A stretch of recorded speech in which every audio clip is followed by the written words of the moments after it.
Hi everyone, my name is Phyllis and I'm the owner of Moody Quilting Fabrics. And this is part 7, our last in the series of the Quilt Along Off the Rails. And we are working on the borders. This is what we've been working on for the last 7 weeks. And now we're at the borders. And I am so thrilled with the finished look of these fabrics together. I'm very pleased with the feel of the quilt and how soft it is. So we are working on the borders. We have 3 borders to put on. And I'm going to just switch over to my overhead camera.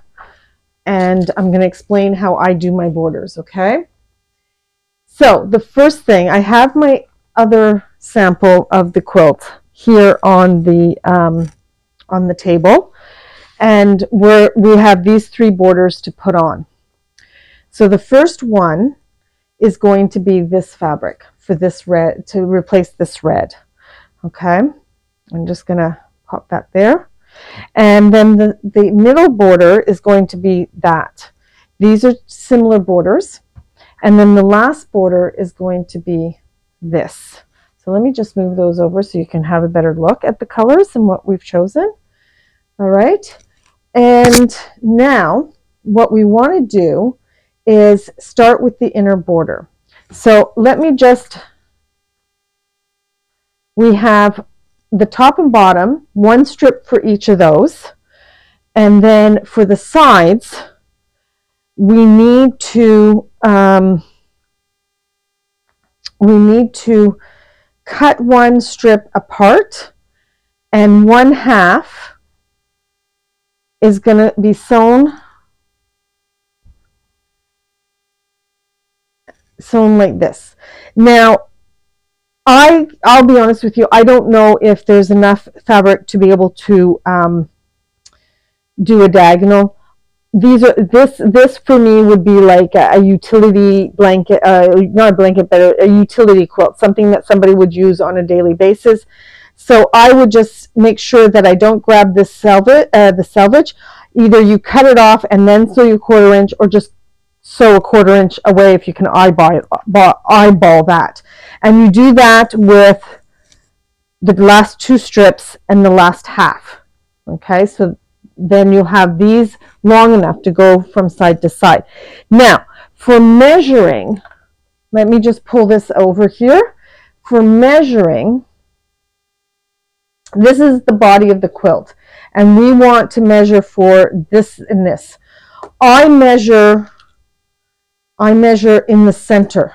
I don't measure this edge and then this edge, and I also do not just sew my borders on and then cut. I don't do that, because if this edge here is longer or wider than the center, if you just sew your border on, you're going to get wavy borders. And then you sew on the next one, it's going to be even more wavy. And the third one, it's going to be even more wavy. So it's really important to measure down the center, cut that measurement for the top and bottom.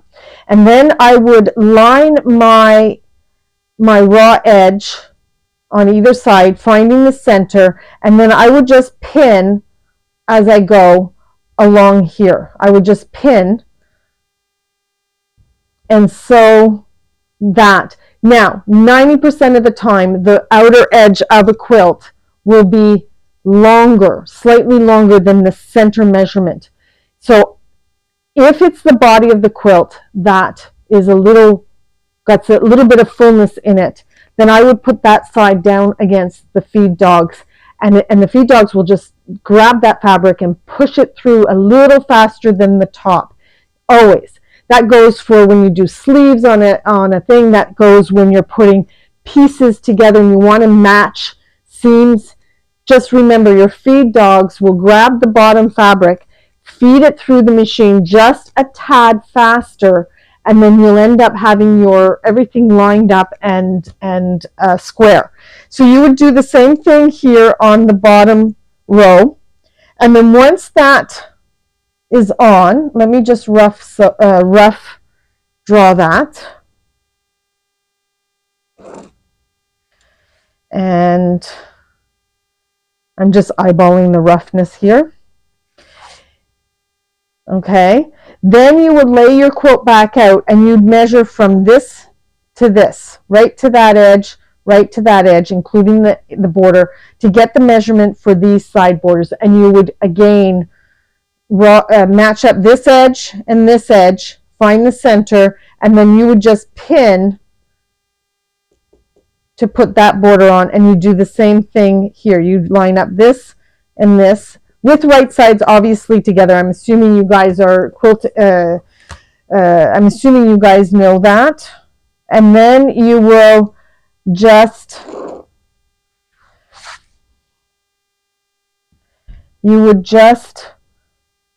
carefully sew that and put your borders on. And then you will do the exact same thing for your second border.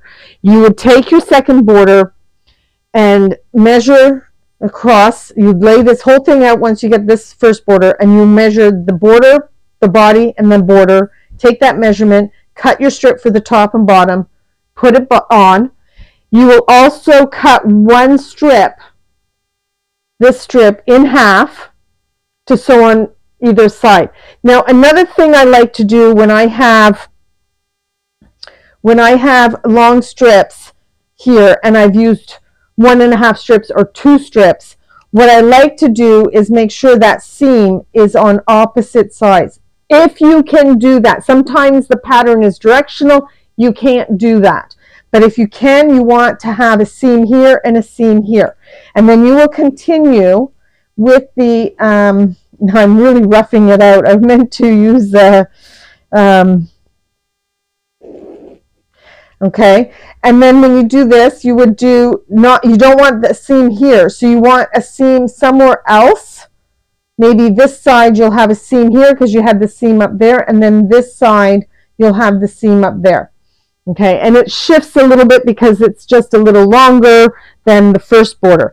Your last border, you will take 2 strips and sew them together, and then another 2 strips, sew them together for this border, this side and this side, and then 1 strip for the top and 1 strip for the bottom. Okay, and again, you will make sure that you've measured across for these top border and bottom border. You will measure including the borders, and you'd measure across, and then you would put those, the top, bottom, and the top and bottom on. Then you will lay it out again, iron properly, and lay it out and measure this way to get your side measurements. So that's how I do my borders, and I really find that it makes sure by measuring the center, you're making sure that you're not getting a wavy border happening. Okay, so that is it for this series, and if you like to see more of these kind of tutorial and sew-alongs, please ring the bell and subscribe, and let me know, like, if you want to see more of this kind of tutorials, several weeks long and stuff, because I have loads of ideas. So let me know, and we'll see you on the next share and next tutorial or whatever. And so happy capping, happy capping, happy quilting. Bye all.